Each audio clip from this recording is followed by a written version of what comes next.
So what's good, D-Squad? You doing? You feeling, man? It's your boy D back on another bang reaction, man. You already know what it is, man. Today is Selena Monday number 142. Today we got Selena, 1997, 10 shocking facts you didn't know. So I guess they're referring to the movie when J-Lo plays Selena, and I guess there's some hidden little facts about the movie that we didn't know about. So I don't know. Maybe this is for me and for y'all. So maybe it's something that's going to be discussed that even I didn't know.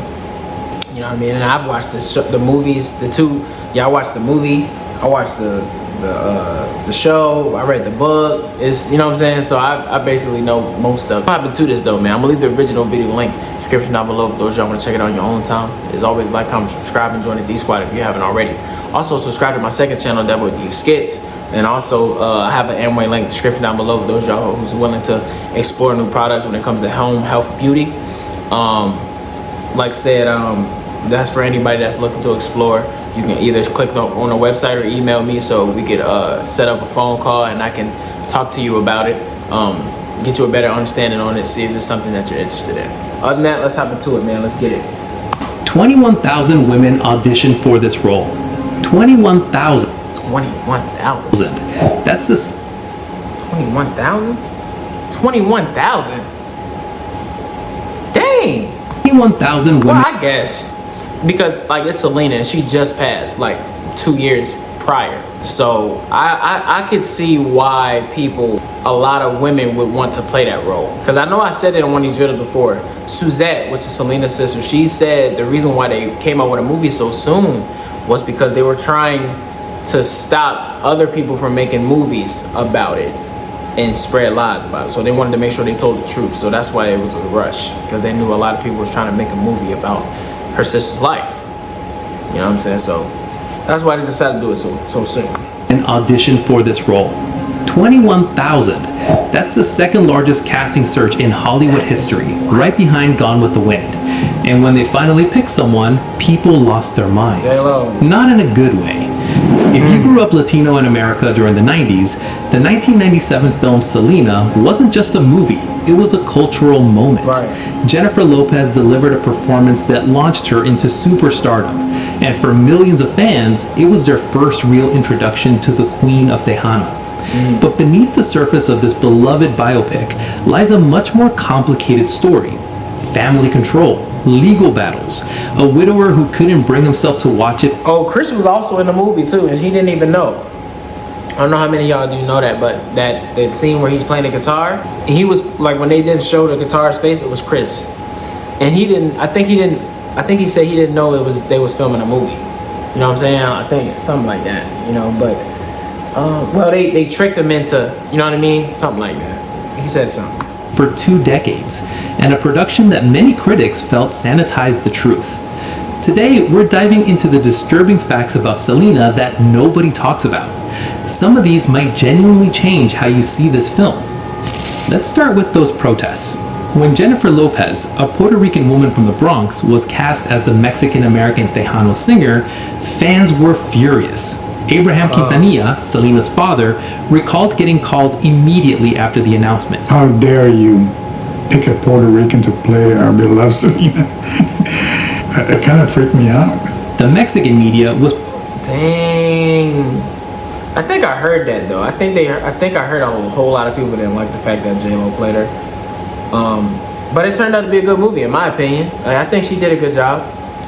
But I guess you know how the world is. You know, you got opinion here, opinion there. So I guess the people that are actually Latina, Mexican, like I guess they didn't like a Puerto Rican from the Bronx to play a Mexican-American Tejano singer. I guess they had a huge problem with that. Particularly outraged. People started organizing to demand a recast. Director Gregory Nava called the backlash a little hurtful.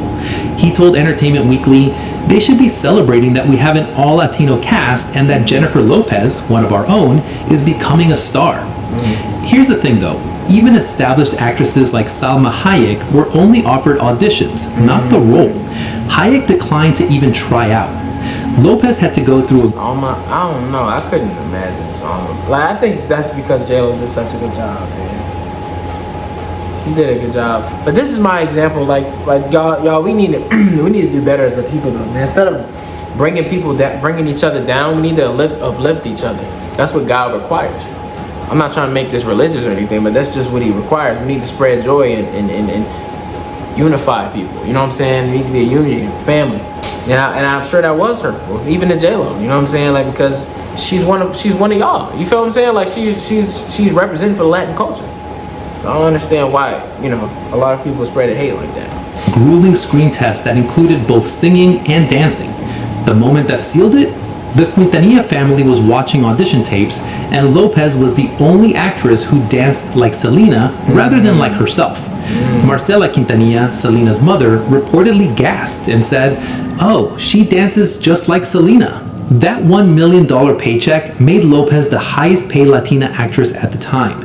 But here's where things get uncomfortable. Selena's father didn't just serve as executive producer in name only. He had authoritative control over casting, script approval, and even the choice of director. Producer Moctezuma Esparza specifically structured the deal this way to secure the family's cooperation. He admitted it openly. Quote, "It's completely unheard of in Hollywood to give participation to the actual people in the true story and the approval rights." Co-producer Robert Katz called it what most people thought was a fatal contract. No studio would touch it, so Esparza took the gamble himself. The film was made for $20 million and grossed nearly $36 million, so it worked out. Yeah. Financially, at least. Yeah. Creatively, Are you sure your tax expert is right for you? Switch to TurboTax Full Service. that's a different story. Abraham Quintanilla wanted the elopement scene removed from the film entirely. This is the scene where Selena runs off to marry Chris Perez against her father's wishes. When I read the script, there was a part there that I didn't like, and that was where Selena eloped. I said, I don't want that in the movie. I want it out. I don't want because Selena had a lot of young kids and teenagers that were fans, and I don't want them thinking that that's the right thing to do, to elope. Nava pushed back hard. He argued that Selena was an independent, strong-willed young woman who didn't always do what her parents told her. He asked Abraham, isn't it a more important point to make that she's doing what she knows is right? It took hours of heated discussion before Abraham finally relented. His exact words? Okay, Greg, I guess if I have to look bad to make Selena look good, I'll do it. But that wasn't the only thing Abraham wanted cut. He initially wanted the filmmakers to end the movie without including any scenes about his daughter's murder at all.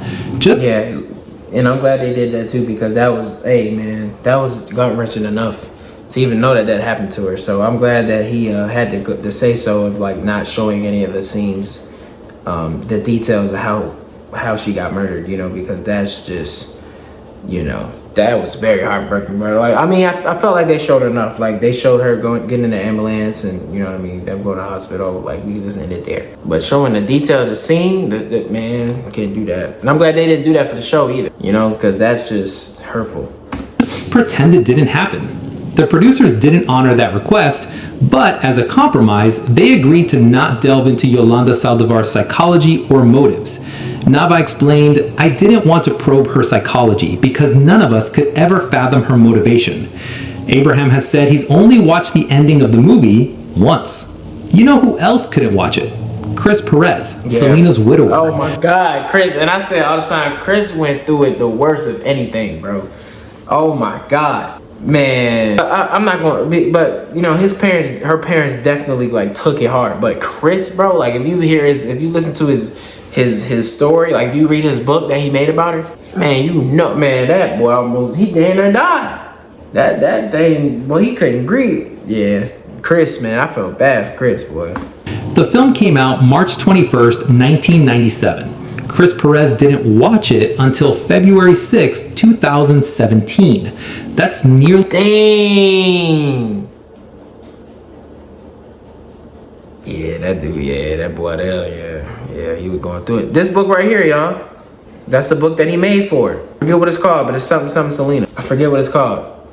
But y'all need to watch, y'all need to read that book, man. That book is wild, man. 20 years. He watched it on Lifetime and live blogged his reactions on Facebook. His comments are heartbreaking. During the pizza scene, he wrote, "Yep, she loved pizza. This scene could have been a little more heavy. Here's where we first said I love you to each other. My head was spinning." He even corrected an inaccuracy. Quote, "And it was Ricky, not Joe, that busted us. Sorry, Rick, my bad." He praised Jennifer Lopez's performance, writing, "Jen did a great job." You know you slipping if the people that was actually in the situation is correcting you. Like, nah, y'all didn't get that right. You know what I'm saying? I wish Chris was in the room. I wish Chris had something to do with the producer, because he would have made sure that thing was right. I heard Chris and the Quintanilla family didn't really get along after that. You know what I'm saying? I think it was like a lot of separation things going on. You know, it was a lot going on between them two. That's what I heard. Super proud. But here's the part that really gets you. When the movie reached Selena's final moments, Perez stopped watching. He wrote, "And here's where I think I have to leave the party. It was good hanging with you guys tonight." Speaking of things that didn't actually happen the way the movie showed them, remember that sweet scene on the beach where Selena's mother teaches young Selena a dance move called the washing machine? Never happened. Suzette Quintanilla, Selena's sister, revealed in 2017 that while the family did spend time at the beach together, that specific teaching moment was invented for the film. Abraham himself acknowledged the irony. Quote, "But it's funny, because that's one of the scenes that everybody remembers." The critics noticed this kind of thing. A lot. Film critic Walter Adigo called it a worshipful biography, and wrote that the good feeling is diminished by the sense that her story's been simplified and sanitized. Another critic, Lawrence Topman, compared it unfavorably to La Bamba. He wrote, "La Bamba had grit. We saw Valance making mistakes, being a bit hot-headed. Selena doesn't make a false move from the age of 9 until her killing." He called the film as sanitized as an intensive care unit. Hey, I'm kind of learning stuff, guys. What about y'all? Ouch. But let's talk about something that was very real.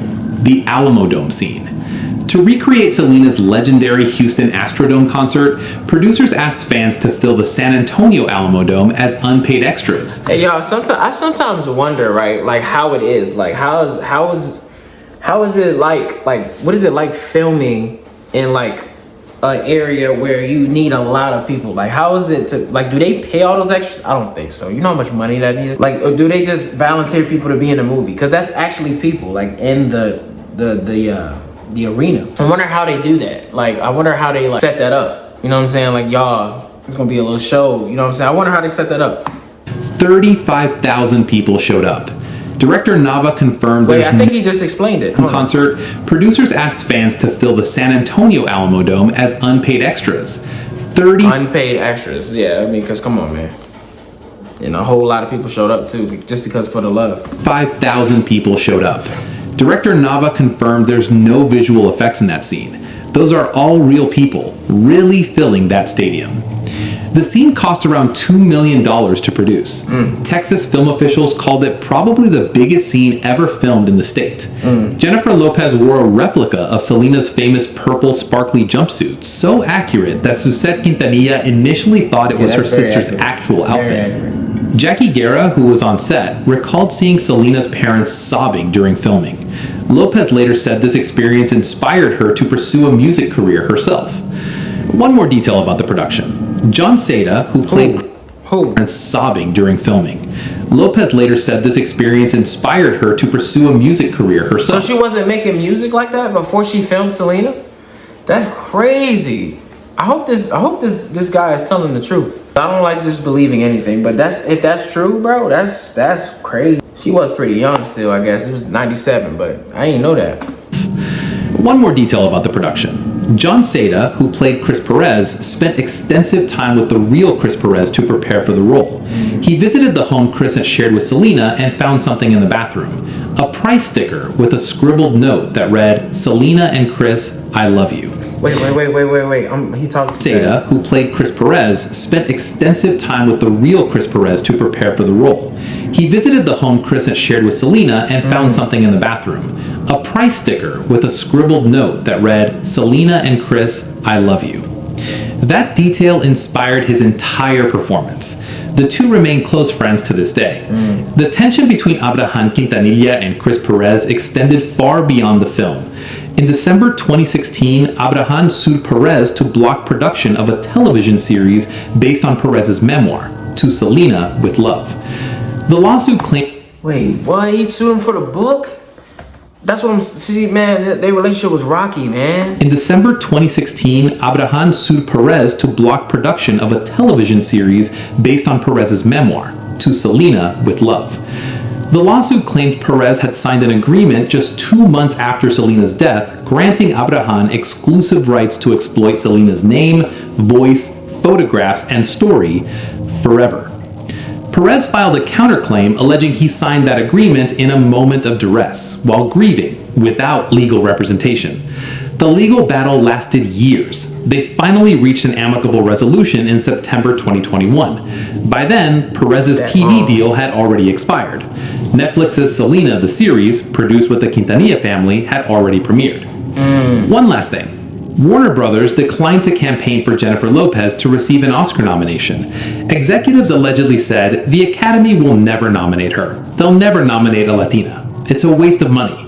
The film had virtually no international theatrical release. 100% of its $36 million gross came from American audiences. In 2021, the Library of Congress selected Selena for the National Film Registry as culturally significant. If you learned something new today, make sure to like and subscribe, and let me know in the comments which facts surprise you the most. Hey, y'all, I learned a lot, man. I didn't think it was gonna be that much stuff. Dang, you literally learn stuff every day, bro. That's really crazy. Wow. Y'all, what y'all think, man? That's crazy, man. I did not know. But see, I did know that Chris and Abraham didn't have the best relationship. Ever since Selena died, I guess, you know. Yeah, that's tough, man. But yeah, that was I hope this guy was telling the truth though, because you know not everybody tells the truth. But anyway, y'all, that concludes another video of Selena Monday. I hope you guys enjoyed it. Same time next week. Any other requests, drop in the comment section. And let me know what you want to see for the next Selena Monday video. Yeah, I hope you guys enjoy your Monday. I hope you guys look forward to your Tuesday. You know what I mean? Hope you guys staying safe. I don't know what the weather is like wherever you guys are, but it's pretty cold where I'm at. You know what I'm saying? So I hope, if it is cold where y'all at, I hope y'all stay safe and warm. God bless y'all for taking the time in my video, watching my video. Love y'all. Till next time, DatBoiDith is out, man. Peace.